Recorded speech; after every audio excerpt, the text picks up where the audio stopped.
ನಮಸ್ತೆ. ಶ್ರೀ ಪರಂಜ್ಯೋತಿ ಕಲ್ಕಿಯವರ ಪವಾಡ.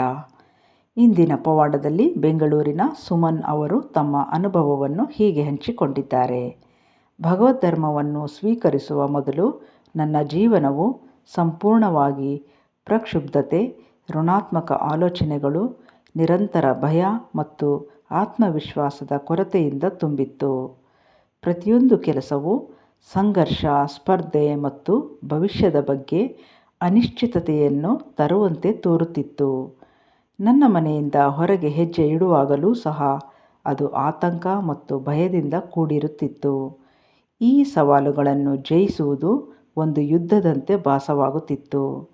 ಆದಾಗ್ಯೂ ಸತತವಾಗಿ ಭಗವದ್ಧರ್ಮದ ಕಾರ್ಯಕ್ರಮಗಳಲ್ಲಿ ಭಾಗವಹಿಸಿದ ನಂತರ ನನ್ನ ಚಿಂತನಾ ಪ್ರಕ್ರಿಯೆಯು ಪರಿವರ್ತನೆಗೊಂಡಿವೆ. ಈ ಹಿಂದೆ ಒಮ್ಮೆಲೇ ಕೋಪವು ಸುಲಭವಾಗಿ ಭುಗಿಲೆದ್ದು ನನ್ನ ಹೆತ್ತವರೊಂದಿಗೆ ವಾದಗಳು ಮತ್ತು ಘರ್ಷಣೆಗೆ ಕಾರಣವಾಗುತ್ತಿದ್ದವು. ಈಗ ನಾನು ಶಾಂತವಾಗಿ ಮತ್ತು ಹೆಚ್ಚು ಸಂಯೋಜಿತಳಾಗಿ ಇರುತ್ತೇನೆ. ನಾನು ಉದ್ವೇಗದಿಂದ ಪ್ರತಿಕ್ರಿಯಿಸುವ ಬದಲು ಯೋಚಿಸಿದ ನಂತರ ಪ್ರತಿಕ್ರಿಯಿಸುತ್ತಿದ್ದೇನೆ. ಪ್ರತೀಕಾರದ ಪ್ರಚೋದನೆಯು ಗಮನಾರ್ಹವಾಗಿ ಮರೆಯಾಯಿತಲ್ಲದೆ ಶಾಂತಿಯು ಅದರ ಸ್ಥಾನವನ್ನು ಪಡೆದುಕೊಂಡಿದೆ. ನಕಾರಾತ್ಮಕ ಆಲೋಚನೆಗಳು ಈಗ ಕಡಿಮೆಯಾಗಿವೆ, ಭಯವು ಮಾಯವಾಗಿದೆ ಮತ್ತು ಆತ್ಮವಿಶ್ವಾಸವು ಬೆಳೆಯುತ್ತಿದೆ. ನಾನು ಈಗ ನನ್ನ ಮನೆಯಿಂದ ಹೊರಬರಲು ಹೆದರುವುದಿಲ್ಲ ಅಥವಾ ಭವಿಷ್ಯದ ಬಗ್ಗೆ ಚಿಂತಿಸುವುದಿಲ್ಲ. ಜೀವನವು ಬಾಹ್ಯ ಮತ್ತು ಆಂತರಿಕ ಪ್ರಪಂಚಗಳಲ್ಲಿ ಬೆಳವಣಿಗೆಯ ಹೊಸ ಲಯವನ್ನು ಪಡೆದುಕೊಂಡಿದೆ.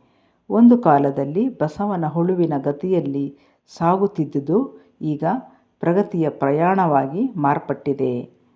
ಬಾಹ್ಯದಲ್ಲಿ ವಾಸ್ತವತೆಯನ್ನು ಮರುರೂಪಿಸಿರುವುದು ಮಾತ್ರವಲ್ಲದೆ ನನ್ನೊಳಗೆ ಅಪಾರವಾದ ಬೆಳವಣಿಗೆಯನ್ನು ಮತ್ತು ಆಳವಾದ ಪರಿವರ್ತನೆಯನ್ನು ತಂದ ಶ್ರೀ ಪರಂಜ್ಯೋತಿ ಭಗವತಿ ಭಗವಾನರಿಗೆ ನಾನು ಬಹಳ ಕೃತಜ್ಞಳಾಗಿದ್ದೇನೆ.